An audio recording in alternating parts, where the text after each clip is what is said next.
А за ислама кто делает? За ислама стираешь? Ну уже 50.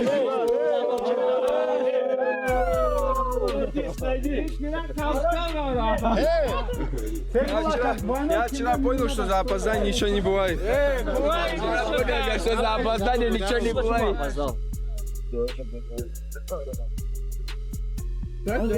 Это был первый сбор тогда, когда вот Хаид базу запустил.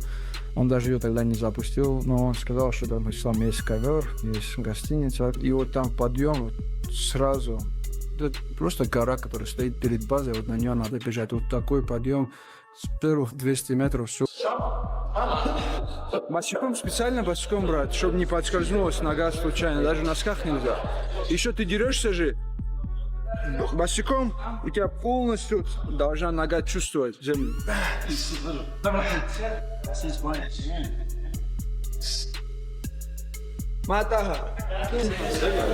He was lifting. He was preparing for this fight to move to welterweight. After when he finished his fight January, January, right? It was January. After he began this last 6-7 months, he was putting weight a little bit, but he never was more than.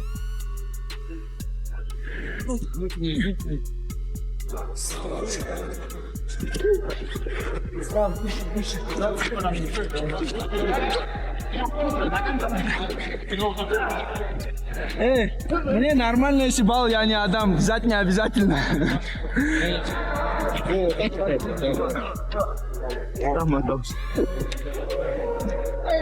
У меня это есть понятие, как там делать. В голове получается, там не получается. Islam Makhachev has entered the most dangerous phase of his UFC 330 training camp, and every move is being carefully monitored. With Khabib Nurmagomedov personally leading the charge, Team Makhachev is leaving nothing to chance as they prepare for what could be the toughest welterweight title defense of his career against Ian Garry. The whole team for Islam's here, except two coaches, two very important coaches, Saif Safullah and Magomed, head coach at Abdulmanap Gym in Dagestan. But we have the main person that I believe is always here for Islam, and that's Khabib. He is basically running the whole program, really. I do little bits and parts here and there. I become more of a mentor type than actually the head coach now, and I like my role. I do less work, but I also get to watch someone like Khabib take over with the great honor and joy it gives me to see how great of a... If you thought Team Makhachev was training like every other camp, think again. Their preparation has reached a level where every session is designed to eliminate mistakes before they ever happen. But Khabib also knows that one wrong move against Ian Garry could change everything, and that's exactly why their intensity has gone to another level. Заканчиваем тяжелые спарринги, чтобы вас уберечь от травм. Потому что мы очень тяжело работаем, я знаю, что травмы могут быть. Но то, что работа должна, возле сетки, грэпплинг, вольное, с положения, отжимания, пресс, турник, брусья, они не заканчиваются за 9 дней до боя. Сами себе не придумывайте план. План давно придуман.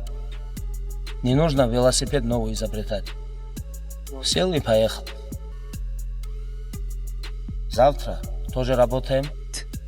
For the first time in a long time, Team Makhachev is facing a challenge they openly admit they've never dealt with before. Ian Garry brings a style that's completely different from Islam's previous opponents. Instead of dismissing the threat, Khabib reveals the one obstacle his team has been preparing for every single day. Когда я был действующим спортсменом, и также мне тоже хочется отдавать им обратно, делиться с ними опытом, потому что я знаю, что когда я в зале и когда меня нету, это две разные тренировки.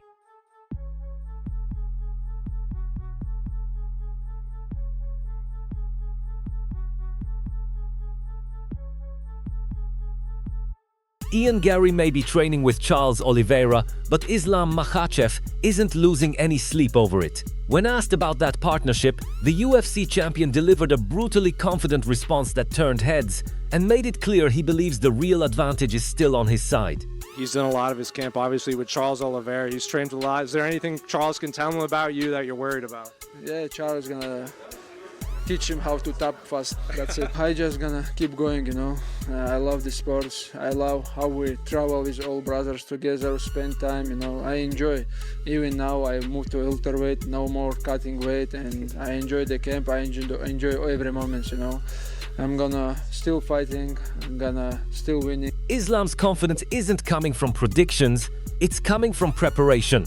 While the spotlight stays on fight night, Team Makhachev has been quietly building something much bigger behind the scenes. Here's how the champion says his UFC 330 camp is unfolding. How has camp been? How's preparation been? What do you make of Ian as an opponent?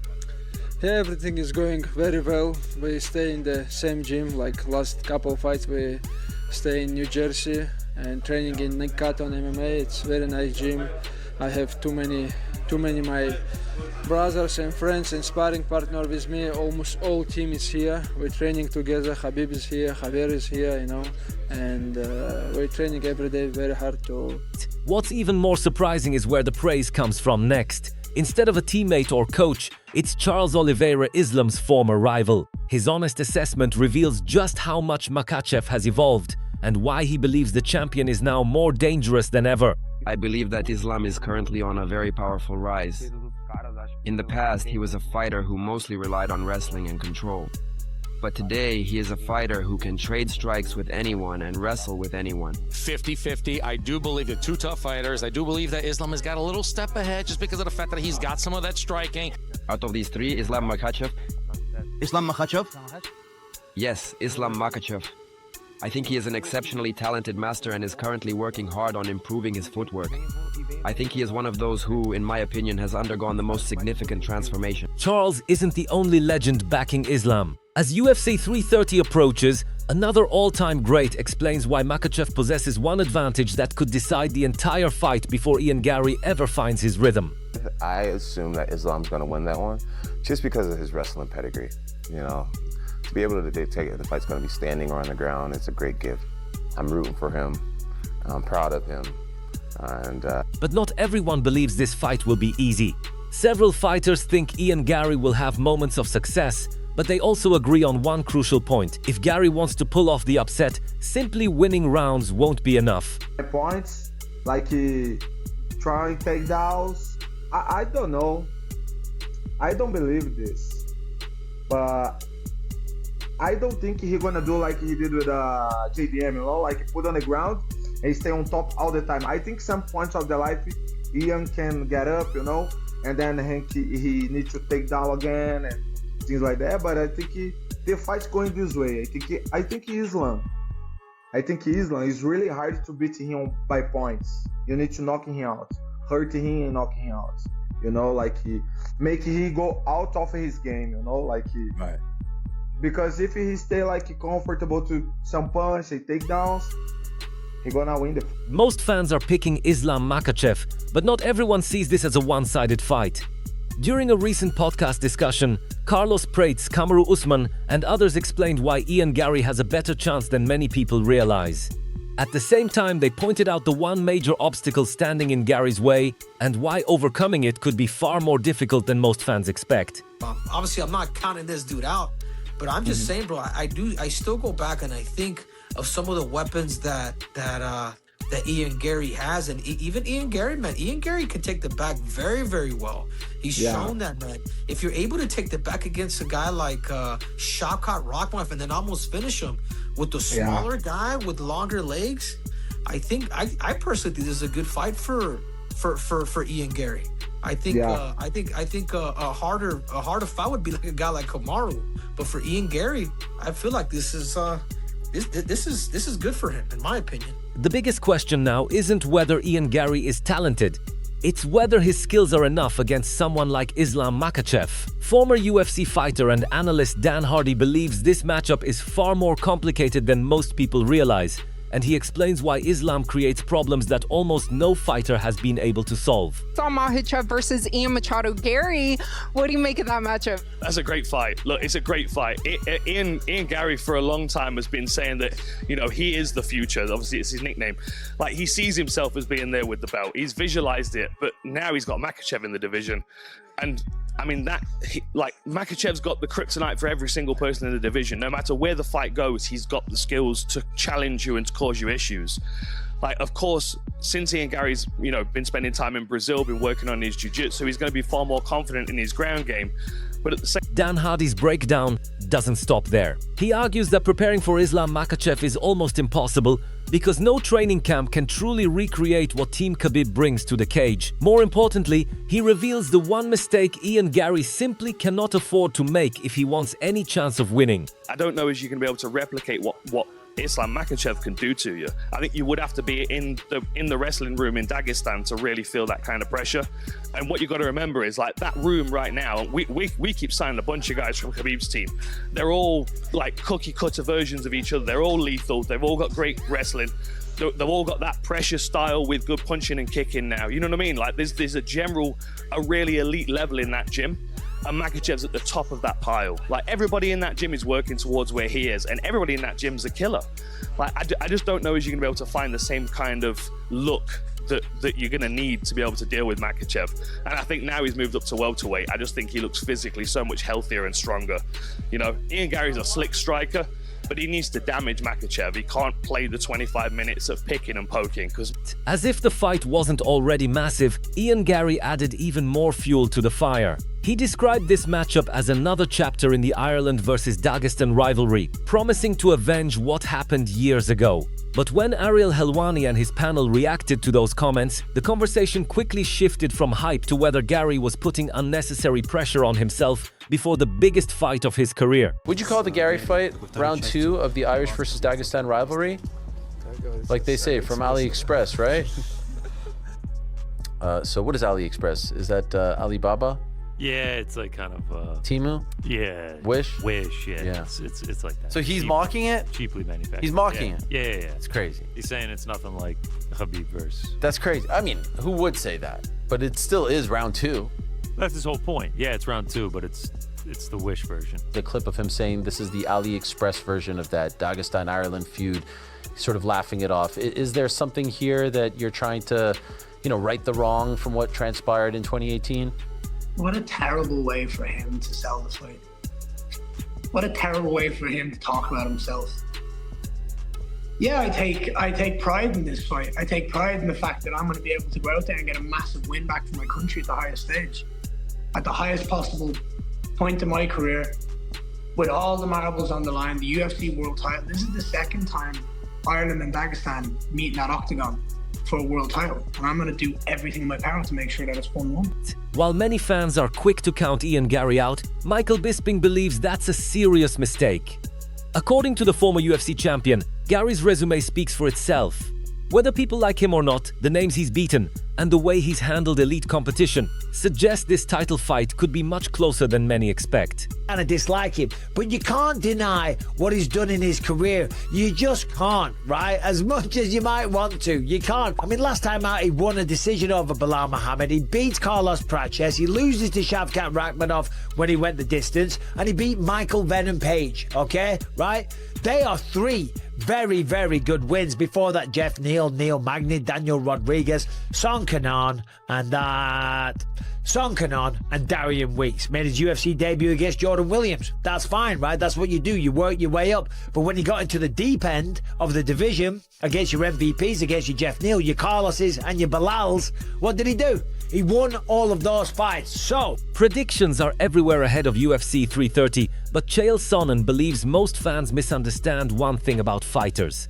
Before picking a winner, he explains why confidence inside the octagon isn't always what it appears to be, and why that matters in a fight this big. Gary believes he's going to beat Islam Makhachev. Now, I have a feeling right off the bat, well, of course he does.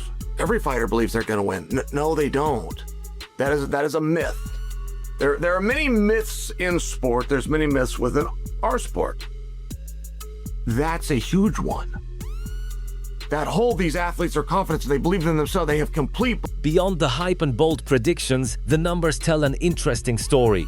Islam Makhachev enters UFC 330 after one of the longest breaks of his career, raising an important question. Will the extra time away help him return even stronger, or could the layoff give Ian Garry the opening he's been waiting for? 273-day layoff, and I believe, if my math's correct here, this is the third longest layoff of his career going into this fight. So again, he fought Jack in November. We're talking about a fight here in August, so decent amount of layoff going into this one. His longest layoff was the going from the Adriano Martins to Chris Wade fight. Back in 2015 to 2016, there was a 350-day layoff, and then going from Chris Wade to Nick Lentz, there was a 343-day layoff. So this one comes in at 273, slightly, slightly behind the 43-day layoff. All right, let's get to Islam's. Islam's had one close fight in his career. That's the first Volkanovski fight. Some people talk about that one. Even analysts who favor Islam Makhachev aren't expecting an easy night. Instead of predicting another dominant finish, one breakdown points toward a far more competitive battle and explains why Ian Garry may have the skills to survive 5 rounds, even if victory remains an entirely different challenge. Couple reasons why I'm going decision as opposed to stoppage. Ian Garry, you see the fact that he's lost one fight. He's never been finished in his career. As far as I know, and that you would imagine as well, training at Shootbox, that Ian Garry's probably got a pretty good ground game, probably got good submission defense. So if you look at the majority of Islam Makhachev's wins, they are by submission. He's got 13 total, 46% in his career. But I think Ian Garry will be good enough to fend off any submissions. And I don't see Garry getting like super tired in this fight too. So that's why I'm leaning more towards decision, which is where Islam has the second amount of wins in his career, 36%. He's got 10 wins by decision. If you look at Islam's last couple fights, well, I shouldn't say that actually. JDM went the distance. The debate doesn't end there. During Ariel Helwani's podcast, the panel tackled the biggest question surrounding UFC 330. Does Ian Garry actually have a realistic path to victory? While everyone acknowledged Garry earned this title shot, they also admitted one uncomfortable truth. Beating Islam Makhachev is a challenge unlike anything the welterweight division has faced in years. I think he has the goodest chance of any of the guys in that welterweight ranks. It's just that Islam is just so good. It's a great point. What about you, GC? You fancy his chances? Do you think he's got a shot? I don't know if I fancy them. I don't think I'd make him the favorite, but he's certainly live. To Pete's point, there's no definitive outcome that I can say in this sport that I feel good about anymore. With Hamzat losing, Ilia Topuria losing, it's too unpredictable. Everyone has a fighting chance. I'm happy for Ian. He was the guy to get the shot. Like he had to be the guy. Carlos has been great as of late, but he has a win over Carlos just over a year ago. It had to be him. Oh, Michael Morales. Nah, he's had greater wins. He's had higher. UFC 330 is shaping up to be one of the most fascinating title fights of the year. On one side stands Islam Makhachev, a champion who continues to evolve with every camp, guided by Khabib Nurmagomedov and surrounded by one of the most dominant teams in MMA. On the other is Ian Garry, an undefeated contender determined to prove he belongs at the very top and ready to silence every doubter. Whether this ends with another dominant performance from Islam or the biggest upset of the year, fans are expecting a battle that could redefine the welterweight division. Now it's your turn. Who walks out of UFC 330 with the belt? Will Islam continue his incredible reign, or can Ian Garry shock the MMA world? Share your prediction in the comments below. And if you enjoyed this breakdown, don't forget to like the video, subscribe to the channel, and turn on notifications so you never miss our latest UFC coverage.